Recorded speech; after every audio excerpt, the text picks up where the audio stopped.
dikasihi Tuhan, Salam. Kita berjumpa lagi dalam program Risal, Resapi Kitab Amsal setiap hari.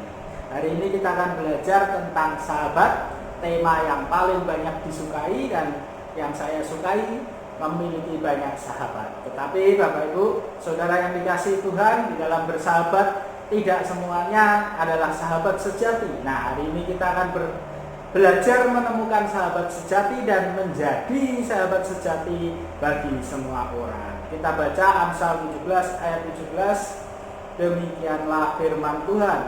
Seorang sahabat menaruh kasih setiap waktu dan menjadi seorang saudara di dalam kesukaran. Nah, jadi di sini kita belajar ada dua ciri sahabat menurut Amsal 17 ayat 17. Ciri yang pertama adalah kasihnya setiap waktu. Jadi seorang sahabat yang sejati itu memiliki kasih kepada kita setiap waktu, saudaraku sekalian.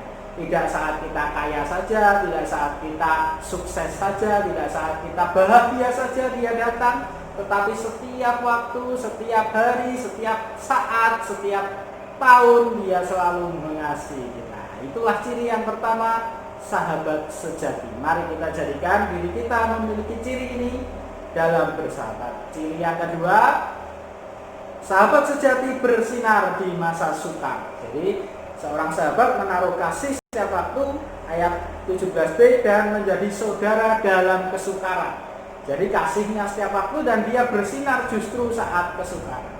Nah, apabila kita dalam bersahabat atau memiliki bersahabat yang bersinar, yang datang, yang dekat, yang perhatian hanya saat kita sukses, hanya saat kita kaya, maka itu bukan ciri sahabat sejati. Tetapi sahabat yang sejati adalah ketika kita kesukaran, ketika kita dalam kegagalan, ketika kita dalam keadaan kesehatan yang kurang baik, dia justru bersinar, dia justru intensif mengunjungi kita, dia justru sering menghubungi kita, dia membantu kita semuanya, baik dana, baik tenaga, perhatian, dan semua pikirannya dia bantu kita.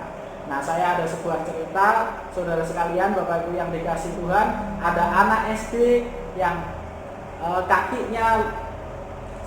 satu kakinya sulit untuk berjalan, sehingga dia setiap sekolah dia pakai tongkat berjalan dari rumahnya ke sekolahnya. Tetapi di kelasnya, pada waktu dia kelas 3 SD, Bapak Ibu sekalian, kelasnya loteng di tangga, di tingkat 2. Lalu dia kesulitan naik tangga itu, dan ada sahabatnya dia, sahabat sejatinya dia yang setiap hari menggendong dia saat dia naik tangga ke kelas, setiap hari, Bapak Ibu.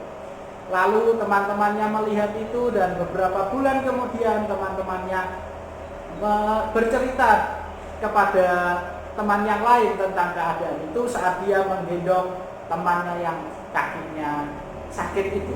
Mereka mengatakan seperti ini di depan mereka berdua. Kasihan ya anak itu, anak yang menggendong itu, Bapak Ibu. Setiap hari dia membawa beban yang berat. Bebannya berat sekali, setiap hari dia harus menggendong sahabatnya naik ke loteng untuk sekolah. Tetapi orang ini menjawab, dia bukan beban, dia adalah sahabat, dia adalah saudara. Jadi Bapak Ibu sekalian, perlakukan sahabat kita saat dalam kesukaran justru sebagai saudara, bukan sebagai beban.